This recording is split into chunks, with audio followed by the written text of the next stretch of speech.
What if I told you that reading in a foreign language might actually be one of the best things that you can do if you want to go from intermediate to fluent? In this video, I'll break down how to read in a foreign language, even if it feels impossible right now. I'll share my favorite methods, what not to do, my favorite tips and tricks. So if that's something you are interested in, make sure to keep on watching. Also, don't forget to like this video and subscribe. And now let's get started. Okay, so let's start with why does reading even matter when you are learning a new language? Well, there are two reasons. First of all, reading in a foreign language builds your passive vocab massively, way beyond what everyday conversation can. And then second, you see grammar in context, so you learn it naturally. And honestly, reading is just a different world than listening. Obviously, you should still listen to YouTube videos, to podcasts, stuff like that. But reading in a foreign language, I would go as far as to say that it exposes you to a completely different language. Because the thing is, people don't write the way they speak. Spoken language is often very casual, full of contractions, filler words, not always grammatically correct, whereas written language is a lot more expressive, a lot richer, a lot more grammatically correct. So, think about it. How often do you hear words like impeccable, tedious, meticulous, even a simple word like gorgeous? How often do you hear it used in everyday speech? And it's not like those words are super rare. It's just people don't really use them in everyday conversations, and they mostly exist in written texts. I see a lot of people online say that you should learn spoken, everyday, casual language. And while I agree that it's important to know that language because then you sound more natural in everyday conversations, I think the real superpower is knowing both. I don't know about you, but when I meet someone and they use those beautiful, expressive words, it instantly makes me think that they are very smart, that they are way more fluent in the language than they might actually be.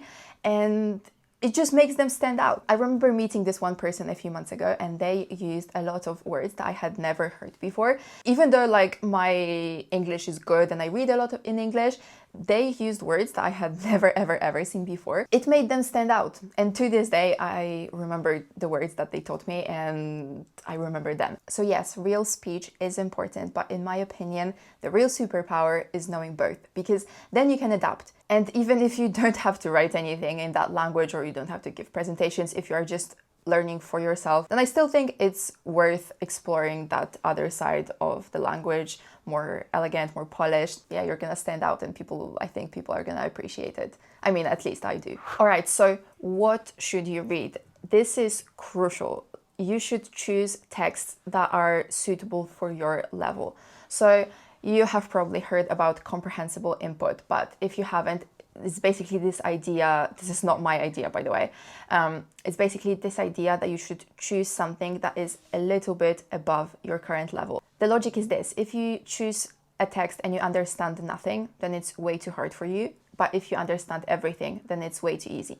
You should aim to understand the majority, but not everything. It should still push you, it should stretch you, but it should not feel overwhelming or lead to burnout. I recommend, first of all, short stories. They are great because, as the name says, they are short. So quick, fast wins, and they are just very satisfying to read, especially at a lower level. There are tons of them online. You can search on different websites, or I think there are even books that have a bunch of short stories compiled together. I'm sure you can find many. I don't have any specific one to recommend. Look online and you'll find plenty. And then there are graded readers. So those are books that are designed for a specific level in mind. Again, tons of them online. And then there are bilingual editions. Those are very cool. I would say that they are more suitable for someone who's like B1 or B2. How it usually works is that you have a paragraph in your target language and then you have the same paragraph in your language. So let's say that you want to read something in Russian, so you have a paragraph in Russian and then you have a paragraph in English, which is super cool. And you can also kind of compare, because you don't translate everything word for word, so it's kind of fun to see how the language works. A lot of people say start with children's books. And to be honest, I really don't like that advice, because chances are that if you are an adult and you read a book designed for children, then you are going to be bored out of your mind. I mean, that's the case for me at least. Think about it, when you read in your language, then you wouldn't choose something that you have no interest in, right? So if you normally read thrillers, then look for thrillers in your target language. If you normally read sci-fi or fantasy, then look for those genres in your target language. Or even better, you can reread your favorite book. This is what I'm doing right now, as I said, with my Hunger Games reread. And it's great because I know what's gonna happen, I know the plot, so I'm not lost, and it also helps with understanding from context. What you shouldn't do is you shouldn't start with massive, difficult, complicated books. Like if you are learning Russian, maybe don't start with Dostoevsky or Tolstoy. And if you are learning French, don't do what I did. When I started learning French, I was super ambitious and I wanted to start reading in that language. And because The Count of Monte Cristo is one of my favorite movies, I decided that it would be a good idea to buy the book. And wait, actually, I have the book on my bookshelf. This is it. As you can see, it's like pretty thick, right? I've never read it. I mean, I started reading it recently, so now I'm reading it because I speak fluent French, so it's fine. But at the time, when I was around B1, it was way too difficult for me. I don't even know what I was thinking. Like, this book is almost 800 pages. It's 798 pages, which is insane. Yeah, I don't know what I was thinking. So don't do what I did, pick something that's a bit easier. Now let's talk strategy. How should you read? There are two methods when it comes to reading in a foreign language. There's intensive reading and extensive reading. So intensive reading basically means that you read slow, you look up words, you underline stuff, and you really try to focus on the grammar and stuff like that. This works well if you choose a short paragraph that you really want to study, but you shouldn't do it with the whole book. And then extensive reading is when you read without stopping, without looking up every single word. You just let it flow, even if you don't understand everything. And this is what I do most of the time. I kind of like to combine the two. I would say that like 95% of the time I do extensive reading, and then if I really want to study the language, I choose a paragraph, one chapter max, and then I study the language, look up words. I have this rule when it comes to looking up words. So as I said, I don't look up every single word because it slows you down massively. What I do instead is I look up words that I see over and over again because then I know that they are important to the story.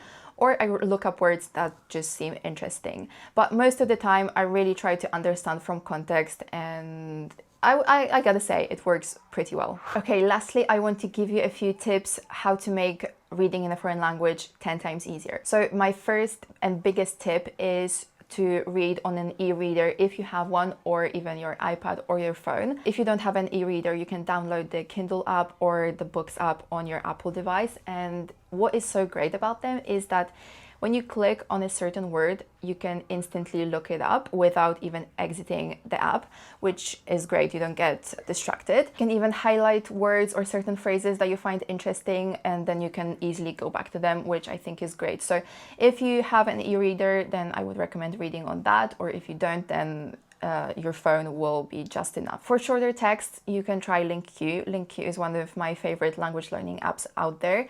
You basically import your own text and then it will generate audio for you, and also you can look up words easily in the app, and then you can, I think you can add it to your own words, and then I'm not sure about this, but I think you can like create flashcards, or like at least you can quiz yourself on those words. Again, don't quote me on that. If you have a shorter text, then you can definitely try LinkQ. It works really, really well. And then my last tip is to try reading out loud sometimes. Not the whole book, obviously, but choose a short paragraph. Again, as with intensive reading, choose a short paragraph and then try reading it out loud. This is especially helpful for languages like English or French, where what you see is not necessarily what you pronounce. And also the biggest thing that comes out of reading out loud is that it bridges the gap between passive vocab and active vocab, because knowing a word doesn't necessarily mean that you use it in your daily conversations. And at the end of the day, our goal is not to recognize words, it's to use them. All right, that's it for today's video. I really hope you enjoyed. Let me know in the comments what book you are currently reading. And thank you guys so much for watching. Don't forget to like, comment, and subscribe, and I'll see you in my next one. Bye.